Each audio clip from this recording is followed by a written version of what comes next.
Hey, everybody, welcome to Hammered Out on the Market Scale Network. I'm your host, Mike Bush, and I'm delighted to kick off a series of videos that I filmed at the Manifest conference. Now, for folks who aren't aware, Manifest is probably the biggest show just in terms of number of attendees in the industry. You get a ton of venture capitalists, you get a ton of startups, you get a ton of freight folks, and you get a ton of BCOs, people that are actually moving freight. So this is going to be the first of 5 or 6 episodes. This one is with Dimerico. I am delighted to bring you the episode. I hope you enjoy it. My name is Jeffrey Shih. I'm the CEO of the Dimerico Express Group, and I joined company back to 1988. So currently, globally we have the 3 major service products: air freight, ocean freight, and country logistics. Okay. So I was the CEO back to the 2023, December 1st. Actually, just a little bit over a year. Gotcha. Okay, very cool. Now, what exactly does the company do? Like I say, we are the global logistics service provider.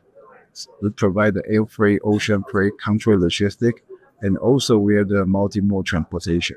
Got it. Okay. So freight forwarder for the most part? Okay. So we're a freight forwarder. Who's your target customer? Who are you working with the most? Both. Good question. Because 2023, during our annual management meeting, Dimerico is a public company in Taipei, Taiwan, back to 2001. So last year, on purpose, I tried to share all the information to our management team.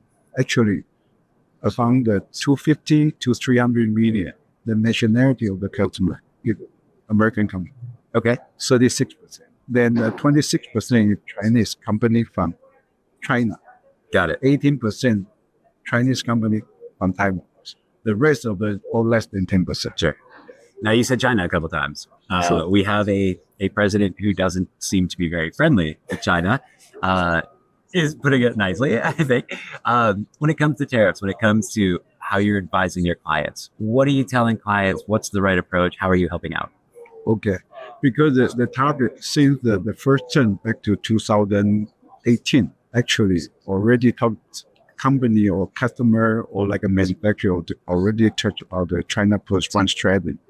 So the China Plus One strategy, a lot of manufacturers from China, from Taiwan already diverse into Southeast Asia countries, within Vietnam, Thailand, Malaysia, Singapore, Indonesia, India. So that is what the Dimerico core strengths. So we always satisfy our customers because that is an area Dimerico can assist to diverse the supply chain risk. Got it. Now, when I hear China Plus One, and I've heard this positioned both ways. Mm-hmm. So one way is I'm going to have manufacturing in China, but I'm also going to have an alternative. Maybe it's Eastern Europe, maybe it's Southern America, and I'm going to source all my materials from there. So I've got China, but I've got a backup. So China Plus One. Yeah. Or I've heard, hey, I'm going to source materials in China, but I'm going to have them manufactured or assembled in a different place. How are you considering China Plus One? Actually, other than Southeast Asia, I think that because the target between the USA, Canada, and the Mexico, there's a lot of those, particularly the automotive, right? So as people know, the EV is a future car, but China already occupies 70% of the EV car in the world, and their cost is compared with the other countries, they're very consistent. So. Right. Mexico is another one because the tariff. That's why when the new government on board, first thing they want to tariff add on 24%, right? But if you look at other countries, of course, USA is one of the markets, but how about Europeans? Right? So that is something that we have to diversify because of geopolitical. Got it. Jeffrey, one of my favorite questions to ask people is, if you were talking to a new or recent college grad, and they said, I'm thinking about supply chain as a career path, what advice would you give them? Well, good question. Because myself, I joined the industry back to 1988. Took me like 2 years to 3 years to understand what's going on. But during the pandemic, everyone know the importance of the supply chain, freight forwarding, no matter air freight, ocean, because you cannot move most of the product, right? So the easy way to explain to people, passenger, is you go through travel agent before the internet becomes so popular. So you can book. For cargo, unfortunately, you have to go through freight forwarding like that. Of course, air and ocean are a little bit different. But this industry, for sure, it won't be replaced because everyone looking for the solution. Got it. Yeah, it's funny.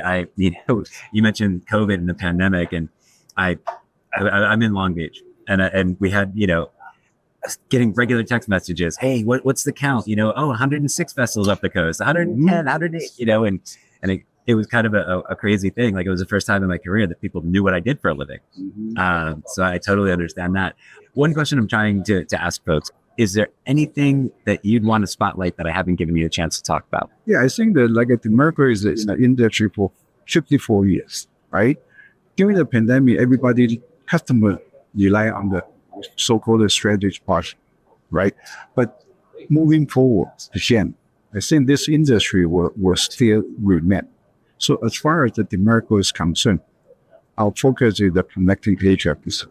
We never aim for the biggest one, but we aim for the be competitive in our service industry. I think that is a very, very important for our customer, for our management team to understand.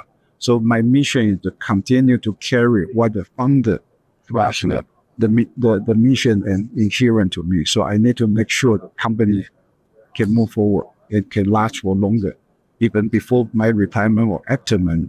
Because you see a lot of the merger acquisition. We are also doing the merger acquisition, but only in the certain strategies and location. Jeffrey, we've talked a little bit about kind of your time with the company. 1988 feels like a long time. This is a long-lasting company. Tell me a little bit about the company approach. I think we're Taiwanese company. Yeah. Origin, but that's back to the 1970s. But 74, 2 to 3 years later, the founder need to make decision. Either you go international, or you need to just focus Taiwan. But as you know, Taiwan is a small country. Right. So then our founder decided to go international. Actually, when I applied the job, my goal, I need to find some company can transfer me to the office. So in my career with the company, I transferred from 1991 to San Francisco. 2016, I transferred back to Asia to manage a different country with a different culture. That's how I worked to my knowledge and appreciate the founder to support me and to give me the opportunity. As a public company, I don't have any personal background, but I work all my way to my position. Amazing, man. Yeah. Appreciate you being on the show. Yeah, thank you.